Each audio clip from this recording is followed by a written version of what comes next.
So this video is for those of you that have been cheated on and your partner is repentant and is doing all of the work and you've made the decision, at least at this point, to try to stay together.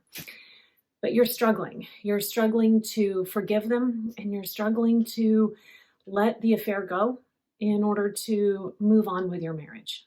So before I get into everything, I just want to touch a little bit on the meaning of forgiveness. So first of all, I just want to acknowledge that there's a certain unfairness that is inherent in forgiveness. I mean, at its very nature, it means that somebody has done something to you, and yet you are now the one carrying that burden of forgiving them. And it doesn't feel right. I understand that.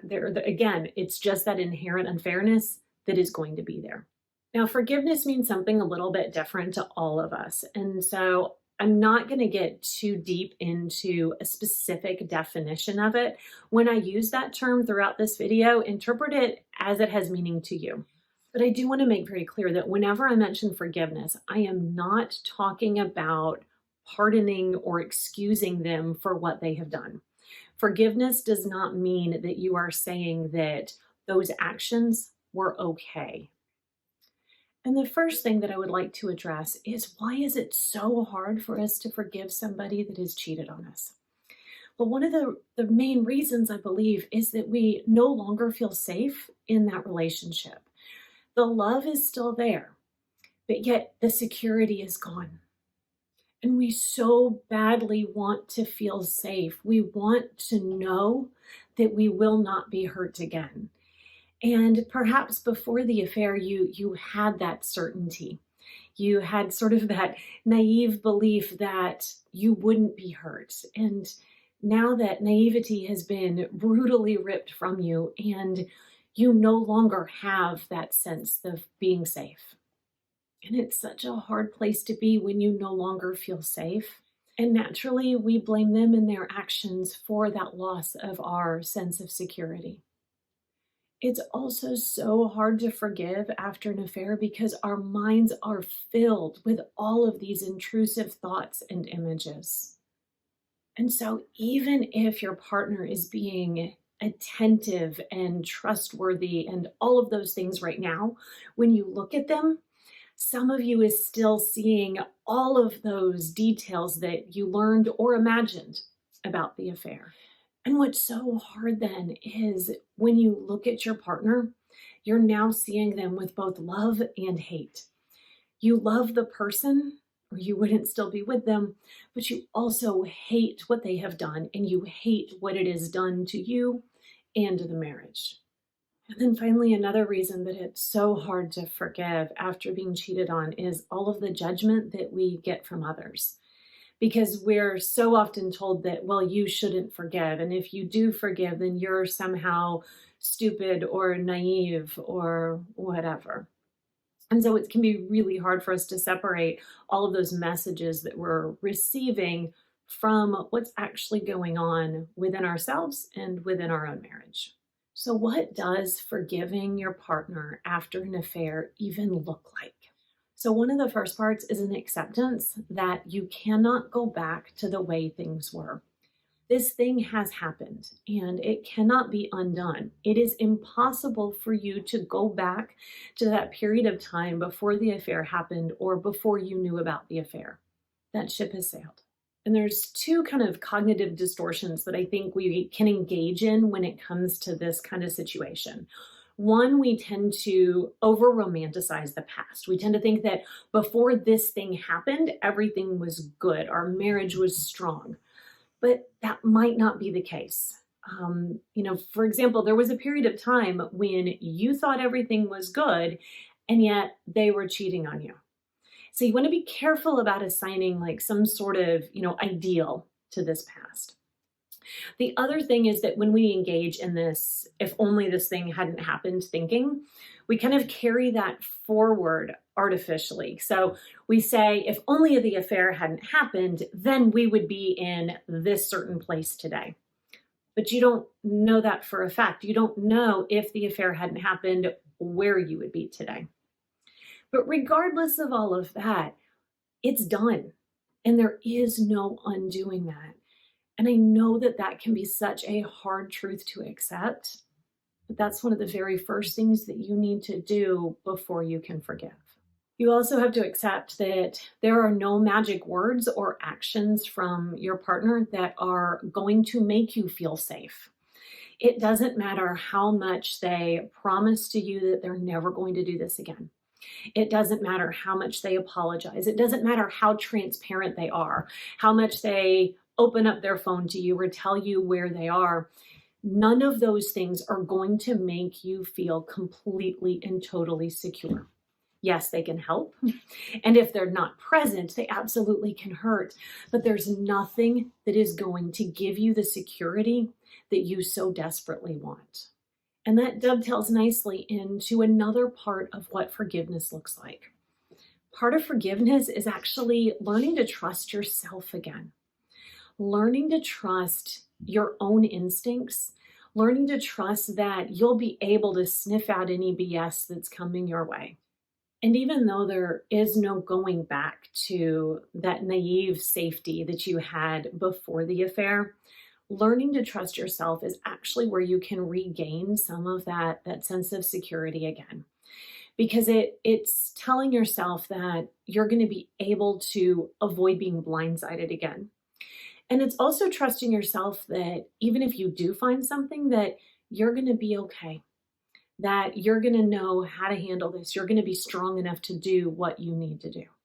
Another part of forgiveness is separating what is your work and your responsibility from what is theirs. So their work is to be transparent, to be empathetic, to be open and communicative about what's going on, and for them to do their work, understanding why they did what they did, to understand how this impacted you, and to do whatever they need to do to ensure that this doesn't happen again. And then your work is how to deal with all of those intrusive thoughts and images and all of your triggers. And I think it's so easy for us to try to push that off on the other person because we see that they were the ones that caused these things in us, so therefore they should be the ones to fix them, right? Except it doesn't work that way. They can't do that. And so in order to forgive them, part of this is accepting what the limitations are on what part of the healing they actually can contribute to. So they need to do their work, but you also need to do yours. Another part of forgiving after an affair is working to separate the person from their actions or their behaviors. And I know that this can be so hard because right now, their actions are so big in your mind and in your heart that that's all that you can see when you look at them. But you're staying for a reason. You're trying to make this work for a reason. Take the time to recognize what it is that you see in them. What are their character traits that you admire? What in them is what drew you to them in the first place? They screwed up. They screwed up quite badly. And they caused so much pain and so much collateral damage from their actions. But they are not what they did, especially if they are working to move on and to heal from what it is that caused them to do these things. So it's that distinction between saying, this is a bad person and this is a person that I love who has done some bad things that caused a lot of pain. And we are working to grow and move on from those things. And then finally, a huge part of forgiveness is setting boundaries to protect yourself. You need to decide, what are you willing to tolerate? What are you willing to put up with? Where are your lines in the sand? Where do you say, I will not accept this, and put your foot down? Forgiveness definitely doesn't say that what they did was okay. And it absolutely does not say that they can continue to do those things to you. What forgiveness is acknowledging that they are an imperfect, messy human. And they did some bad things. And that you are willing to work with them as long as they are putting in the work, But you are also not going to allow them to continue to make those decisions that impact you. Now, one of the hardest things with forgiveness is that there are certain things that you have to give up in order to reach that place. One of those is the desire to punish them for what they have done. And I know that this desire is so strong. After all, they've hurt us so badly, and we want them to feel that same pain. And I think that comes from a couple different places. One, we want them to empathize with us. We want them to understand the magnitude of what they have done.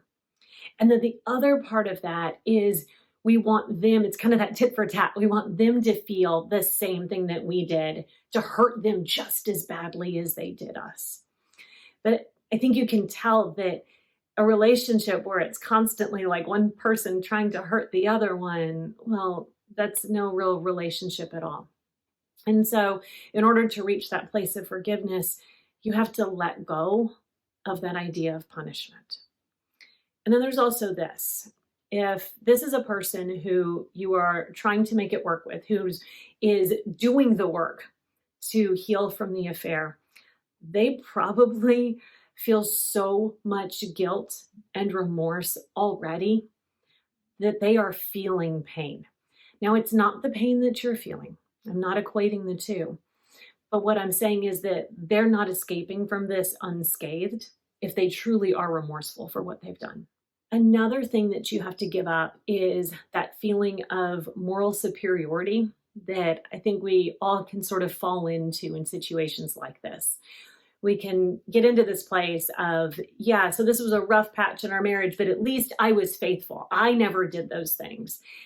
And yeah, that may be true. It may be that they were the only ones that broke the vows in that way, and that you have never cheated on them in any way, shape, or form. And that's absolutely a credit to you. But you've got to be so careful in taking that to mean that I am somehow better than they are. Because if you're approaching a marriage in that way, well, that's no partnership at all. It's just simply one person on the high ground who's always putting the other one down. And then another thing that you have to give up if you're working towards forgiveness is that quest, that often impulsive quest for details. I know we want all of that information because we somehow feel like it's going to have everything make sense. Like there's that one magic piece, that one magic data point where you're going to get it and go, oh, now I understand. Okay, got it. But that's not going to happen. There's nothing that they're going to tell you that's going to make everything click into place. And if you're the one who constantly is hounding them for all of the details and stories and wanting to rehash everything all of the time, you're the one then that's kind of keeping things stuck in the past. And you're also keeping all of that sort of at the forefront of your mind. So if you're really wanting to forgive them, you're going to have to let go of some of those details and just accept that you're not going to know every little thing, but that's okay. You know that the affair happened. You know that they're remorseful. And you're both working towards creating a partnership moving forward. All right, so finally, why forgive? What's even the point of all of this? I'm sure that there's probably days when you're just like, this is too damn hard, screw it. I'm just gonna like scorch earth this thing, skedaddle and start over. And I totally get that impulse. Forgiveness is hard. And so much of it is because it's not fair, because they're the ones that did this thing. And now you feel like all this weight is on your shoulders, that you have to be the one to do this thing. And I think one thing that's important to acknowledge is that some form of forgiveness, whatever forgiveness means for you, really needs to happen regardless of if you're with them or not. If you want to be able to move on from this, if you want to find peace with what has happened to you.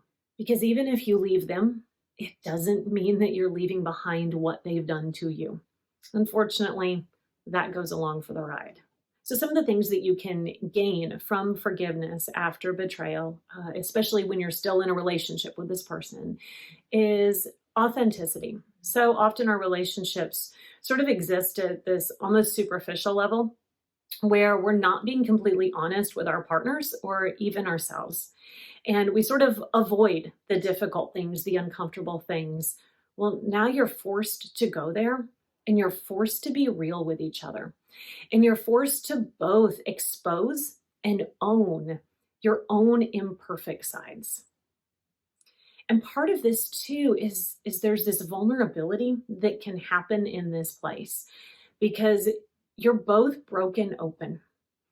And there's so much that can happen when you're in that space, when those walls are down and when you are completely exposed. It's a scary place to be. It is a very uncomfortable place to be, but it can also be a place where some pretty amazing things can happen, which leads to the final thing that you have to gain, and that is growth. Growth both as a person and as a marriage. And I know that this isn't how any of us would ever choose to grow, but yet it's happened, and you might as well make something good come out of it. And then finally, I want to end with this. If you reach a point where you recognize that no matter what you do, you are not able to forgive to the point where you can let this go, where you feel like you can be open and present in the marriage as it is. It is okay to reach the conclusion that this relationship is no longer right for you and that you need to move on. You are not a failure if you find that you cannot forgive.